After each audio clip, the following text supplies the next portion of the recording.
Rapper NBA YoungBoy arrested for large-scale prescription drug fraud ring in Cache County. So we're going to read through some of the details, but first off, I just got to say that is extremely wild, and we will unpack that a little bit later. Let's get through the details.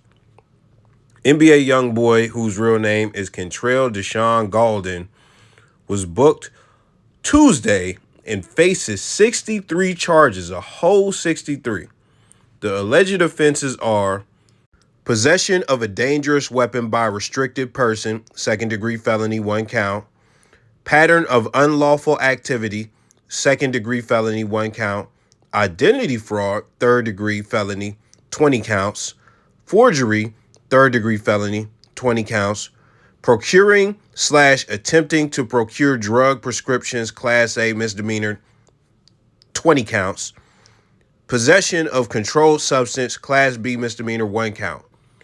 According to the arrest report, 24-year-old Gaulden was a part of a scheme to fraudulently obtain promethazine with codeine, which we just gonna skip all that. That's lean. Police say Gaulden and many other individuals, who were not named in the documents, tried to obtain the prescribed cough suppressant from multiple pharmacies in Cache County. According to the police, Gaulden called in a prescription supposedly for a 70-year-old woman to a pharmacy in Hiram in September. They said he claimed to be a physician in the Provo area using an actual valid DEA number, NPI number, and other identification for the real physician. The pharmacist noticed the phone number did not match the phone number of the doctor's clinic, so they called the doctor directly. The doctor said he did not write a prescription for a woman by that name and added, this sort of thing has happened several times today. I want to note that Say Cheese reported that what made it fishy to them is that he used the word ax instead of ask, which is not in the article, which that's funny, but let's keep going. After investigating and learning of similar incidents of fraudulent prescriptions allegedly being called into various pharmacies, a search warrant for Gaulden's home in Weber County was approved and then executed Tuesday. I'm going to skip some of this, but I'll just let you know. The county sheriff, the FBI, Secret Service, and the SWAT team was all on his ass. They all came to the residence. They found a bottle of promethazine prescription in his home with the word patient on it for the name. And that was allegedly one of the ones that was called in fraudulently. Now, two other important pieces of information. The feds accused NBA YoungBoy of using drugs while on house arrest and refusing to stop. And I can't find this on any actual news outlet, but Say Cheese just reported, that NBA YoungBoy will be moved to his hometown, Baton Rouge, to serve the remainder of his time until sentencing. So, on one hand, and this hand is heavy, this is me personally, I don't feel sorry for dude at all. That's just me. A lot of y'all be on the free him wave. I'm talking about just hood people in general. Like, y'all just be like, and I'm not even talking about NBA YoungBoy. I'm talking about just criminals in general who do things that are flat out wrong and that they deserve to be convicted for. Y'all be like, free him regardless of what he did because you love this individual. And that's how y'all be. I'm not that type of individual. I'm not that type of guy. If you are doing fuck shit, you get the prizes that come with fuck shit. And that's just what it is. If you look at NBA YoungBoy, he is somebody who he got caught up in like a heroin ring and stuff like that. And he has some other charges, and he actually beat one of his Fed cases or whatever, or one of his cases. Let me not say Fed cases. I'm not sure. But even then, just to get caught up in a big drug bust, as far as like the heroin drug bust that happened and stuff like that, for him to get caught up in that as a successful rapper, you know, it is very dense. Let's be honest. It's very dense. But then, you know, you get very lucky and they not only give you house arrest during this whole shit, like probation and stuff like that, they ship you out of the state. He didn't do this shit in Utah. They shipped him way away where they knew Salt Lake City, where no niggas was gonna be at. All the niggas up there on fucking Gravedigger Mountain, they there because of this nigga and for this nigga. So, with that being said, he's just, and along with him refusing to stop doing drugs and all of that stuff when the parole officers and stuff came and all that stuff, just, he's moving really bad.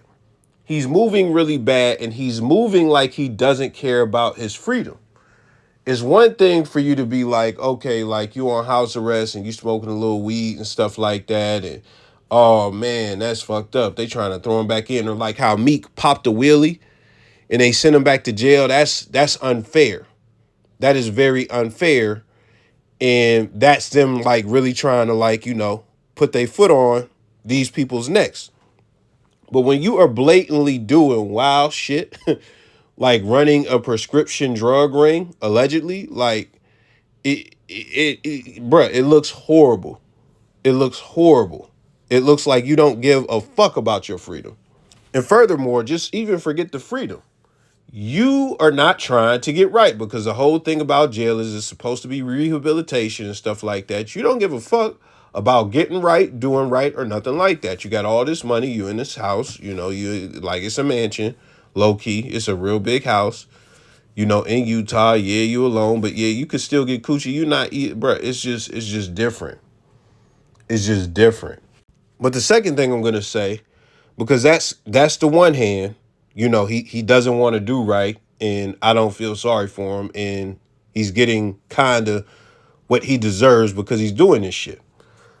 On the other hand, and I don't say this for every free him or nothing like that, I see how this dude acts, and I see what's been going on with him since he's been in the game.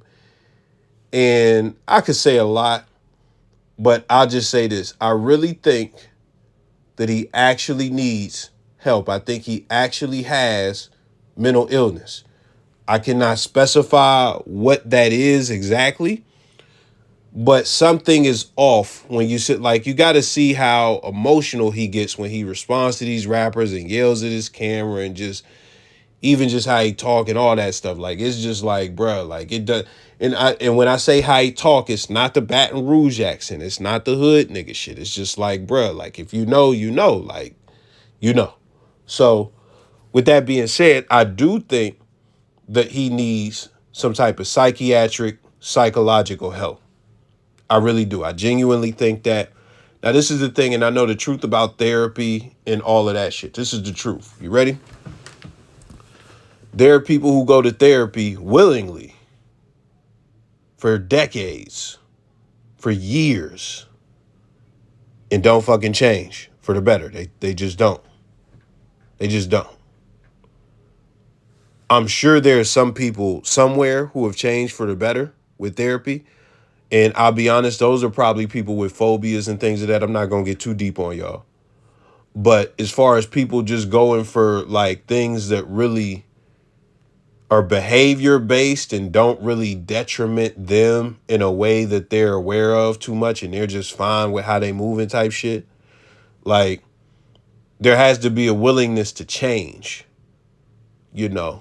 and through therapy, people could talk to you, they could point things out, but if you are not willing to change, it's not going to happen. And even then, are you really capable of changing? So that's what it's about. That's just my thoughts. Let me know what you think. I'm gone.